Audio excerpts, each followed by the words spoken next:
नमस्कार मु ज्योतिर्मयी आपण स्वागत करुछि आज नीति शिक्षा कार्यक्रम को।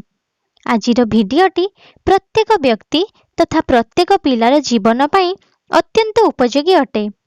एही भिडियो रे मु आपण मानक पाई किछि बछा बछा नीतिबाणी आनिछि जहा कि प्रत्येक व्यक्तिर जीवन को सरस सुंदर करी गढ़ी तोलिबो। संतान को 5 वर्ष जाए लालन पालन करिबो, 10 वर्ष जाए आकटरे रखिबो एवं 16 वर्ष हेबा परे संतान को मित्र परि ज्ञान करिबो। पुरुषर 4 बड़ शत्रु। प्रथम हेउछि करज करिथिबा पिता, द्वितीय रे चरित्रहीना माँ, तृतीय रे सुंदरी पतिता स्त्री एवं चतुर्थ रे मूर्ख दुष्ट पुत्र। स्वर्ग मर्त्य बोली किछि नाही, एइठी स्वर्ग एइठी नरक। भल काम कले स्वर्ग सुख मिले ओ मंद काम पई नरक जंत्रणा रही थाए। काहाकू किछि कथा बा उपदेश दियंतु जेतेबेले से सुनिबाकू इच्छा करुथाए एवं ताकू बुझांतु जे बुझिबाकू सक्षम थिबो।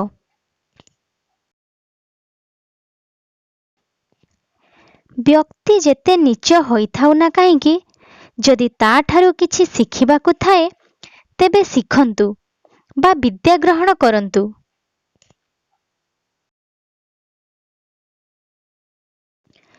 अन्यर भूल शिखंतु, निज उपरे प्रयोग करी शिखिबा द्वारा आपणकर आयु कम पड़िजिबो।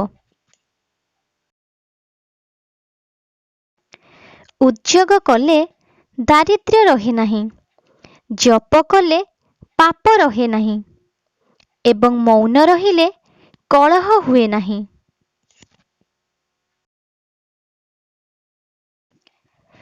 मनीषर कथावार्ता व्यवहाररू तार परिवारर परिचय मिली थाए।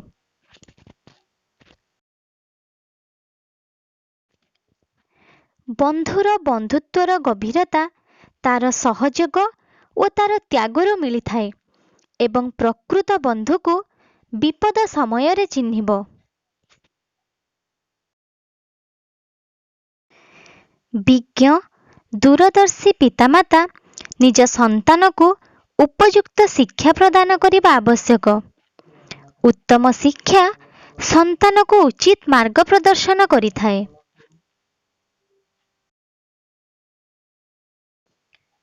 संसार रे प्राणी एका जन्म हुए एका मरे, केही साथी नुहंती।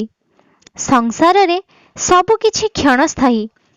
एहाकु मनरे रखी केबे काहाठारू किछि आशा रखंतु नाही। अतिथि भगवानंक सदृश। जेउ घरु अतिथि असंतुष्ट होई अप्यायित न होई फेरी जाती से घर नष्ट हो जाए। अधिक साधा सीधा व्यक्ति हुअन्तु नाही, कारण एपरी हेबा द्वारा लोके तुमर क्षति करिवे। बाल्यकालरू धर्म अर्जन करंतु, कारण जना नाही केउ मुहूर्तरे मृत्यु आसी उपस्थित होई पारे। मुखरू बाणी, धनुरू तीर, बही जाइथिबा पानी एवं समय केबे काहाकू अपेक्षा करे नाही कि पछकू फेरे नाही। तेणु ए सबको नष्ट करिबा उचित नुहे।